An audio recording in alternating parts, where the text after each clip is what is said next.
Hello everyone, ಇದು Thursday morning. ಇವತ್ತು ನಾವು ಸ್ವಲ್ಪ ಹೊರಗಡೆ ಹೊರಟಿದ್ದೀವಿ. ಟಿಫನ್ ಎಲ್ಲ ಮುಗಿಸ್ಕೊಂಡು ನಾವು ಪಾಪನು ಸಹ ರೆಡಿ ಮಾಡಿಕೊಂಡು ನಾನು ಸಹ ಟಿಫನ್ ಎಲ್ಲ ತಿಂದ್ಕೊಂಡು ಹಾಸನ್ಗೆ ಹೊರಡ್ತಾ ಇದ್ವಿ. ಏನಕ್ಕಪ್ಪ ಅಂದರೆ ನಂದು ಆಧಾರ್ ಕಾರ್ಡ್ ಅಡ್ರೆಸ್ ಚೇಂಜ್ ಮಾಡಿಸ್ಬೇಕಿತ್ತು, ಅದಕ್ಕೆ ಸಹ ಹೊರಡ್ತಾ ಇದ್ವಿ. ಇವತ್ತು ಹುಣ್ಣಿಮೆ ಆಗಿರೋದ್ರಿಂದ ಸಂಜೆ ಬಂದು ಪೂಜೆ ಮಾಡ್ಕೊಳ್ಳೋಣ ಅಂತ ನಾನು ಹೂವೆಲ್ಲ ತೊಗೊಂಡು 80 ರೂಪಾಯಿ ಮಾರೇನ ಹೇಳಿದ್ರು ಸೇವಂತಿಗೆನ. ಅದು ಸ್ವಲ್ಪ ತೊಗೊಂಡು ಮನೆಗೆ ಸ್ವಲ್ಪ ಬೇಕ್ರಿ ಐಟಮ್ನ ತೊಗೊಂಡ್ವಿ. ಮಾಮೂಲಿ ಇದ್ದೇ ಇರುತ್ತಲ್ಲ ಅಂತ ಸ್ವಲ್ಪ ಐಟಮ್ನ ತೊಗೊಂಡು ನಾವು ಅಲ್ಲಿಂದ ಬಂದು ನಮ್ಮ ಮನೆಯವ್ರಿಗೆ ಸ್ವಲ್ಪ ಸ್ಲಿಪ್ಪರ್ನ ಸಹ ತೊಗೋಬೇಕಿತ್ತು. ಅದನ್ನು ನೋಡಿ ತೊಗೊಂಡು ಬಂದ್ವಿ.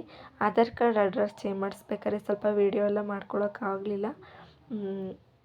ಆಮೇಲೆ ಸ್ಲಿಪ್ಪರೆಲ್ಲ ತೊಗೊಂಡು ಅಲ್ಲಿಂದ ಬರ್ತಾ ನಾನು ಪಾನಿಪುರಿ ತಿನ್ನಬೇಕು ಅಂತ ಅನ್ನಿಸ್ತಾನೆ ಇತ್ತು.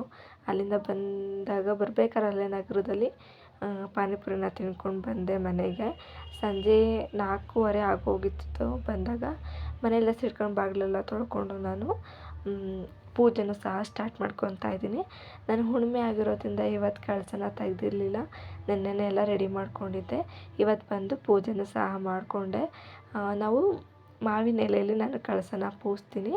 ಆ ಲಕ್ಷ್ಮಿಗೆ ಅಕ್ಕಿನ ವಾರ ವಾರ ಚೇಂಜ್ ಮಾಡಿಕೊಂಡು ಪೂಜೆನೂ ಸಹ ಮುಗಿಸ್ಕೊಂಡು ಪಾಪು ಜೊತೆ ಟೈಮ್ ಸ್ಪೆಂಡು ಸಹ ಮಾಡಿದೆ. ಟೇಕ್ ಕೇರ್, ಬಾಯ್.